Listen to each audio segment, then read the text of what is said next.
दिवाळी अंक 2024साठी लेख वाचत आहे. लेखाचं नाव आहे मॉली ब्राऊन तथा अनसिंकेबल मिसेस ब्राऊन यांचा जीवनप्रवास. मी उर्मिला कोचरेकर.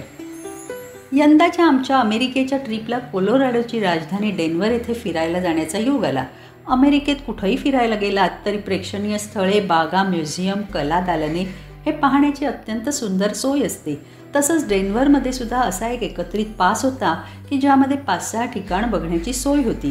त्यात एक उत्कृष्ट आर्ट गॅलरी, 2 भव्य म्युझियम, एक भलं मोठं बोटॅनिकल गार्डन म्हणजेच वनस्पतीशास्त्रीय उद्यान, एक ॲक्वेरियम, एक भव्य कला दालन, एक लहान मुलं आणि मोठ्यांसाठी असं शास्त्रीय माहिती देणारं म्युझियम आणि सर्वात महत्त्वाचं म्हणजे एक होम टूर समाविष्ट होती.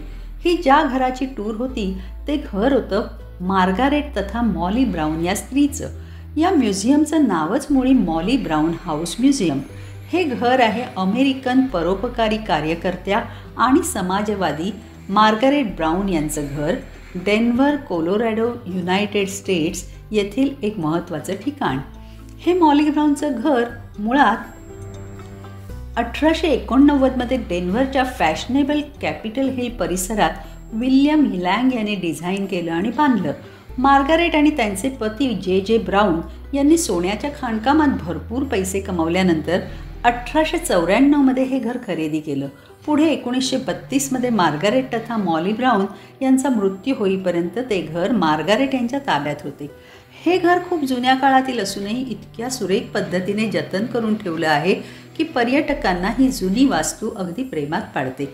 या वास्तूचं वैशिष्ट्य म्हणजे सुबक बांधकाम, आतील त्या काळातील उत्तम फर्निचर, स्वयंपाकघर, जेवणघर, झोपण्याची खोली, मुलांच्या खोल्या, महत्त्वाच्या बैठकीसाठीची खोली आणि अगदी सेवक वर्गाच्या सुद्धा खोल्या. सारं काही नीटनेटकं आणि विचारपूर्वक रीतीने सजवलेलं असं हे घर आजही अनेक पर्यटक पुढे येऊन पाहून जातात. या वास्तूत गेल्यापासून साहजिकच मार्गारेट तथा मॉली ब्राऊन यांच्याबद्दल मला कुतूहल वाटू लागलं आणि मग या मॉली ब्राऊन कोण होत्या यासंबंधीची अधिक माहिती जाणून घेण्याची उत्कंठा लागली. ही स्त्री स्वतः महाकाय टायटॅनिक बोटीच्या बुडण्यातून वाचली होती आणि तिने स्वतःसोबत अनेकांना वाचवले होते. याच वाचलेल्यांच्या सेवेसाठी तिला टायटॅनिकची नायिका म्हणूनही ओळखले जाते. विद्वानांच्या मते मॉली ब्राऊन तथा पूर्वाश्रमीच्या मार्गारेट टॉबिन या 18 जुलै 1867 साली मिसिसिपी नदीजवळील मिसुरी राज्यातील हानिबल नावाच्या गावी जन्मल्या. त्या जन्मल्या त्यांचं घर छोटंसं 3 खोल्यांचं लहानसं घर होतं. त्यांचे आईवडील हे आयरिश कॅथलिक स्थलांतरित होते. वडिलांचं नाव होतं जॉन टोबिन तर आईचं नाव होतं जोआना टोबिन आणि त्यांची भावंडं होती डॅनियल, मायकल, विल्यम आणि हेलन. लहानपणी त्यांना घरी मॅगी म्हणत असत आणि मॅगीच्या आईवडील दोघांनाचाही हा द्वितीय विवाह होता. घरची परिस्थिती काही फारशी श्रीमंतीची नव्हती. वडील जवळच्याच हानिबल गॅस वर्क्स नावाच्या कारखान्यात मजूर म्हणून काम करीत. लहानपणी छोटीशी मॅगी जवळच असलेल्या तिच्या मावशीच्या ग्रामर स्कूलमध्ये शिकायला जाई. वयाच्या 18व्या वर्षी मार्गारेट आणि तिचा भाऊ डॅनियल हे दोघेही त्यांच्या सावत्र बहिणीबरोबर म्हणजेच मेरी ॲन कॉलिन्स आणि तिचा नवरा जॉन लॅड्रिगन यांच्याबरोबर लेडविल या कोलोराडोमधीलच गावात वास्तव्यास आले. मार्गारेट आणि तिचा भाऊ डॅनियल हे छोट्या 2 खोल्यांच्या लाकडी घरात राहत असत आणि मार्गारेट तेव्हा कार्पेट आणि पडदे शिवण्याच्या दुकानात कामाला जात असे तर डॅनियल खाणकाम मजुरी करीत असे. पुढे लेडविलमधील वास्तव्यात मार्गारेट यांना जेम्स जोसेफ ब्राऊन म्हणजेच जे ब्राऊन भेटले. दोघांचं एकमेकांवर प्रेम जडलं आणि मग लवकरच त्यांनी 1 सप्टेंबर 1886मध्ये लग्नही केलं. जे हे स्वतः काही फार श्रीमंत नव्हते परंतु ते स्वशिक्षित आणि अत्यंत कल्पगृहस्थ होते. त्यांच्या निधनानंतर मार्गारेट ब्राऊन यांनी म्हटलं आहे की खरं तर मला एका श्रीमंत माणसाशी लग्न करायचं होतं पण मी जीन ब्राऊन यांच्यावर प्रेम केलं आणि या प्रेमाखातरच ते गरीब असले तरीही मी त्यांच्याशी लग्न केलं. या दाम्पत्याला लॉरेन्स उर्फ लॅरी आणि कॅथरीन उर्फ हेलन अशी 2 मुलं होती. तसंच त्यांनी आपल्या ग्रेस, फ्लॉरेन्स आणि हेलेन टॉबिन या भाचरांनाही आपल्या मुलांबरोबर वाढवलं. 1893मध्ये जेव्हा जे यांच्या खाण अभियांत्रिकी ज्ञान आणि प्रयत्नांमुळे लिटल जॉनी माइन येथे मोठ्या प्रमाणात धातू शोधण्यात महत्त्वाचं काम झालं तेव्हा ब्राऊन कुटुंबाला खूप भली मोठी संपत्ती मिळाली. त्यांच्या मालकाने म्हणजे आयबेक्स मायनिंग कंपनीने त्यांना 12,500 शेअर्स बरं का त्या काळी बहाल केले. तसंच कंपनी बोर्डवर एक मानाची आणि अधिकाराची जागा दिली. लेडविलमध्ये तेव्हा मार्गारेटने खाण कामगारांच्या कुटुंबियांना मदत करण्यासाठी सूप किचनमध्येही काम केलं होतं. 1894मध्ये जे यांनी डेन्व्हरमध्ये 30,000 अमेरिकी डॉलर्सना भला मोठा व्हिक्टोरियन वाडा विकत घेतला, जो आता मॉली ब्राऊन हाऊस म्हणून ओळखला जातो.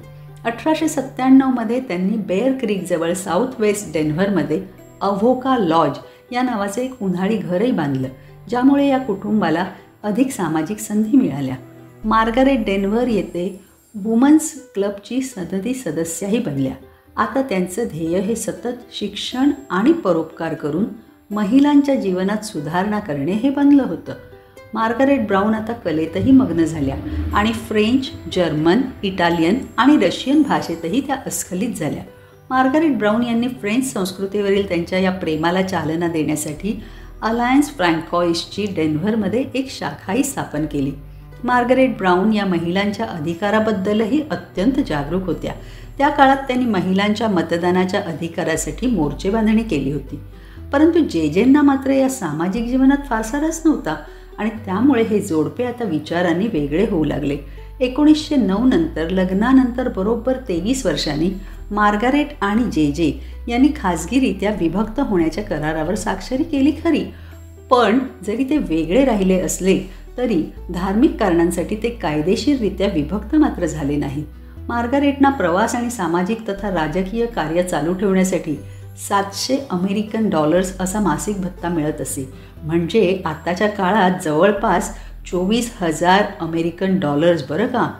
मार्गारेट यांनी डेन्व्हरच्या कॅथेड्रल ऑफ द इमॅक्युलेट या संस्थेच्या स्थापनेसाठीही निधी उभारणीत मदत केली. ही संस्था 1911मध्ये पूर्ण झाली.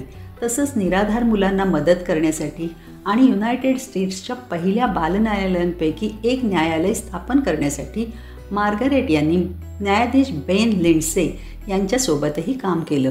1914 साली म्हणजे स्त्रियांना मत देण्याचा अधिकार मिळण्याच्या 6 वर्षाआधी मार्गारेट ब्राऊन या कोलोरॅडोच्या सिनेट सदस्या होत्या आणि त्यांनी अमेरिकन कमिटी फॉर डिव्हास्टेटेड फ्रान्स या संस्थेच्या संचालिका म्हणून पहिल्या महायुद्धाआधी काम केलं.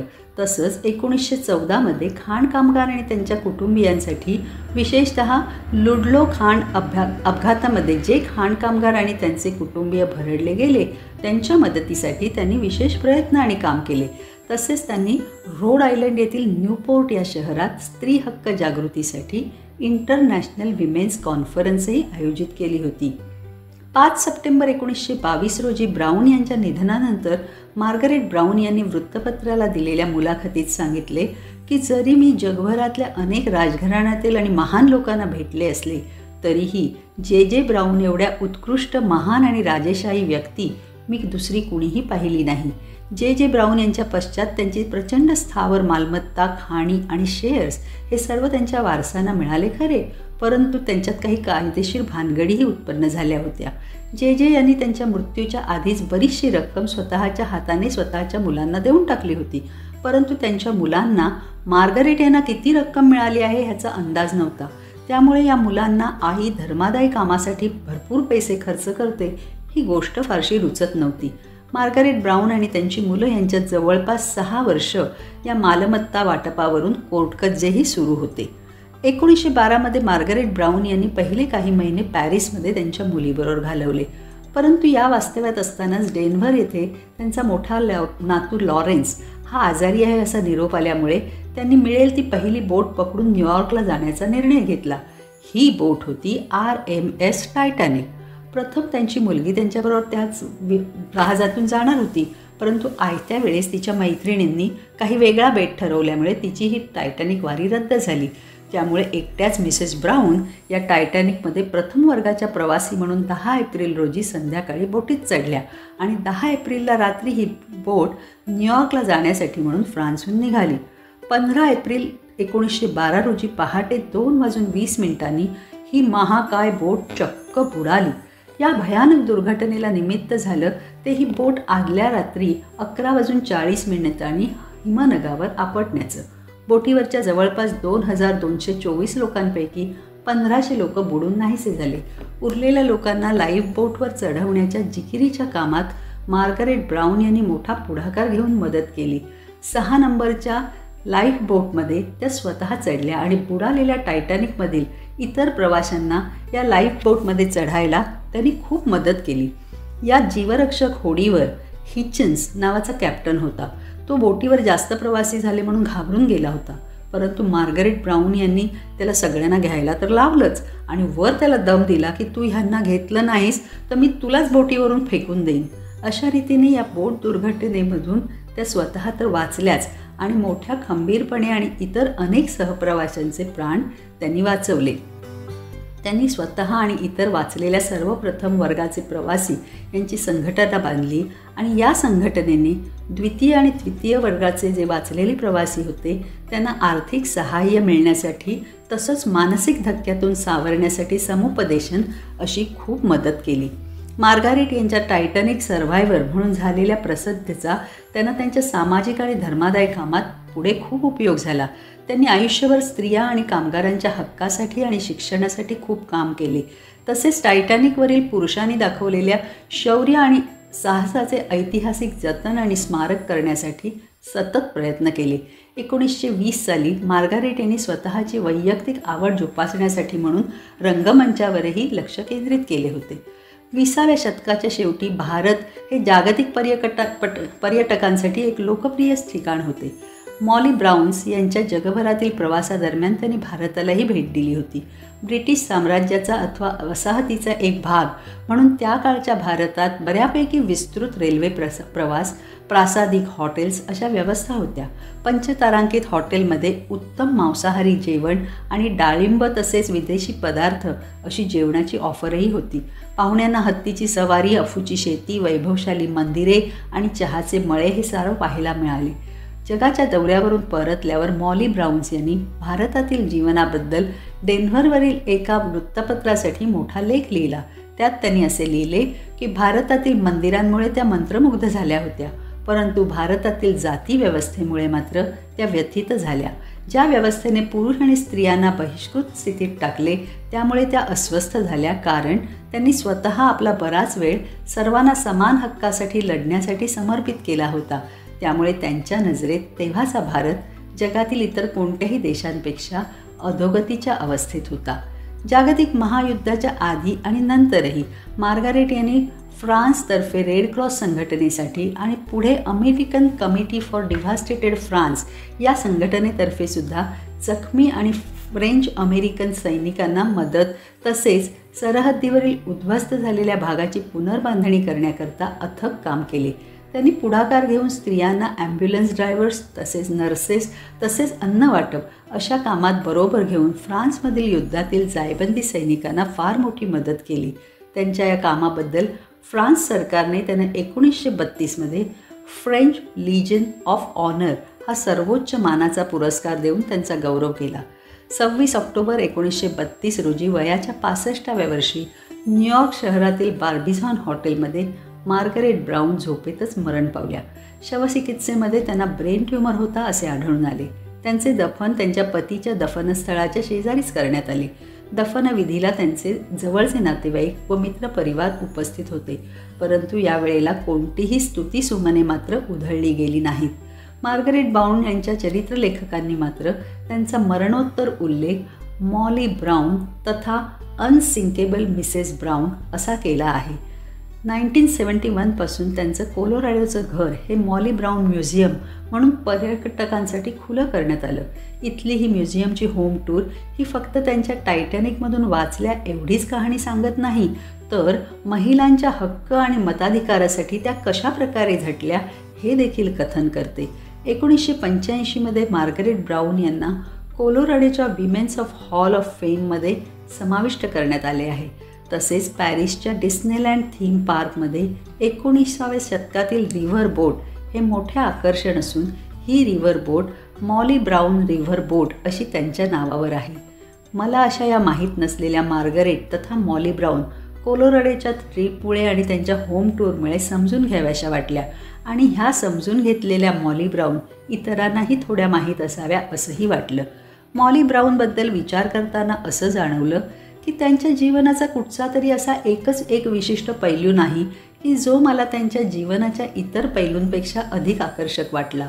त्यांचं टायटॅनिक आपत्तीतून धाडसीपणे वाचणं, तसंच इतर सहप्रवाशांना वाचवणं, त्यांनी केलेला सामाजिक कारणांसाठीचा अथक संघर्ष, खाणमजूर आणि त्यांच्या कुटुंबाप्रतीची तळमळ किंवा जगभर एकटीनेच केलेले प्रवास आणि त्या प्रवासात भारतासह अनेक लोकांवर आणि ठिकाणांवर त्यांनी लिहिलेली भाष्ये किंवा जागतिक प्रवासातील त्यांनी जमवलेल्या आकर्षक दर्जेदार विदेशी वस्तूंचे उच्च अभिरुचीपूर्ण संग्रह करणे आणि त्या अभिरुचीपूर्ण संग्रहातून कलापूर्ण रीतीने सजवलेला त्यांचा डेन्व्हरमधील राहता वाडा, जो आता म्युझियम म्हणून लोकांना खुला केला गेला आहे.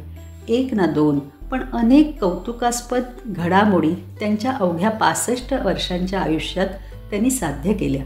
परंतु त्यांच्याबद्दलच्या या सर्व चांगल्या गोष्टी लिहिताना व्यक्ती म्हणून त्यांचं फक्त उदात्तीकरणच करावं असा काही हेतू नाही. त्याही एक माणूस होत्या आणि शेवटी प्रत्येक माणसात असतं तसेच त्यांच्यातही नक्कीच गुण आणि दोष दोन्ही होतेच. पण तरीही वरील सर्व गोष्टींचा मिलाफ असं दाखवतो की ह्या स्त्रीने तिच्या वाट्याला आलेल्या अन्याय आणि आनंद, सुदैव आणि दुर्दैव या सर्व प्रकारच्या गोष्टी एकाच आयुष्यात समर्थपणे आणि समतोलपणे झेलल्या. एक स्त्री म्हणून त्या काळच्या समाजात त्यांचं हे जीवनातील अनुभव आणि कार्य कुणालाही माझ्याप्रमाणेच मनोरंजक आणि प्रेरणादायी वाटू शकतं आणि हेच कारण आहे की त्यांचा हा जीवन प्रवास मांडण्याची माझी प्रेरणा.